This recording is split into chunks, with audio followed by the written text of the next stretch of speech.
First off, what do you think about the election? But more so, I want to know, because you actually got to work a few times directly with Donald Trump, and you've said positive things about him. I guess first off, how was your working relationship with Donald and the WrestleMania 4 or 5, and were you there for the WrestleMania? Yeah, with Umaga and Bobby Lashley. All my experiences with Donald were positive. Great guy, easy to work with, smart son of a bitch, and tremendous businessman. I think he'd be a great president. It's funny, though. I just saw a report. He's taken some flack. He has a Trump Foundation, and they were talking about the donations that were made. And how incredible is this? And did you see what she tweeted out, she being Hillary Clinton, by the way? This is how – she literally tweeted this out this morning. This is how pay-to-play works. Oh, okay. The nerve of a woman. Because, well, what she's – who has been at the head of a foundation and has made millions, if not billions of dollars off of dictators around the world selling favors as the Secretary of State. Allegedly. Allegedly. Well, excuse me. I better say allegedly, otherwise I might be missing tomorrow. Allegedly. The nerve of her to say something like that. But of course, But what she's referring to is WWE made a $1 million donation, and the same time that Trump was doing the WrestleMania. I was going to ask you, was that part of the deal? Yeah, I mean, what's wrong with that? I don't see anything wrong with it. I was just asking. That's one of the things. What's wrong with making a donation to someone's charity or to their foundation? Explain to me what's wrong with that. I don't know. I mean, that's what she's referring to in the pay-for-play. You also had something similar with Comedy Central. You know what's interesting, what she hasn't referred to, though, is when she actually released her tax returns, 96% of the charitable contributions she made all went to her own foundation. She doesn't talk about that, though. It's in there. I didn't bring it up. She brought it up, She released them. We better not, as Conrad say, we better not poke the bear over here. That's fired up here. No, because the thing about it is we got to make America great again. MAGA. The bottom line is, you throw all the campaign slogans out. I'm an educated man, and I don't like having my intelligence insulted.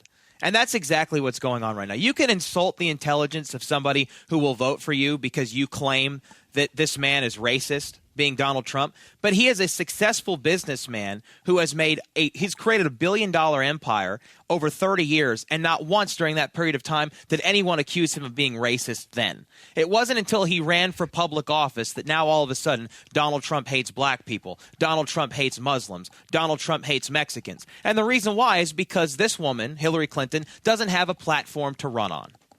Period, end of story. He's a bigly racist. I just want to let you know. He's very bigly. No, that's his own words. He's bigly. He's going to win bigly. He's up in the polls. This is the Republican nominee's words. He uses the word bigly. But so you've had all positive interactions with Donald Trump. Nothing but positive with Donald. Class act. We talked to Stevie. Remember, we talked to And Stevie Ray, and Stevie Ray was telling us at Hall of Fame, Booker says the same. He was the nicest guy. He took pictures with everybody, was happy to talk to everyone, honored to be there. Seems like a nice guy. Seems like a different... He is, and he's an extremely bright guy. And he just said he's built industries. He's built business all over the world. And I would rather have someone that actually has a track record for building something. And what he does is, I had to laugh. And I read this deal about John Kasich, that they came to Kasich and they offered him the vice presidential spot. And they said, here's what you'll do. You'll do this. And Kasich allegedly asked the question, well, what's Donald going to do? And allegedly Don Jr. says, well, he's going to make America great again. And I think people took that as a negative when, in reality, what Donald Trump does do is he recognizes talent. He gets the best talent. And he puts the talent in places where they will work the best and help the best. And he manages that talent from here. So any great CEO, any great general is going to have the very best people around them. Me personally, I would rather have every single person around me. I would only hire people that are a lot smarter than me. Because it's how you grow, it's how you learn, and it's how you have the best product. If I'm the smartest guy in the room, we're in trouble. Okay? And so to me, that's a trait that Donald Trump has that I feel a great leader should have. When you go into something, as I believe Hillary Clinton does, and she has all the answers. She's the smartest one. She's going to do this. She's going to do that. I don't have any confidence in her. I don't have any confidence in the Clinton family whatsoever. And this isn't a Republican-Democratic thing. This is a by-the-person thing? Yes, I've always been a Republican. I think the Republican Party, as I knew it growing up, is dead. And I think that the Republican Party needs to change a lot. And they need to come into 2016 on a lot of issues. And I think a lot of the old standard, GOP issues, I think a lot of those need to be revisited and come forward a little bit, man. Come on, lighten up a little bit. But a lot of those things, too, have all been wedge issues. They've all been wedge social issues. Yes. But, I mean, this is really – and people have said this a lot, so it sounds a little cliche, but this truly is a choice election.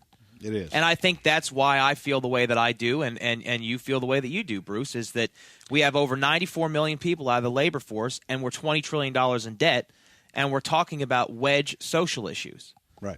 And that's not going to fix any of those real-world problems that are going to affect us when we decide, let's have a family.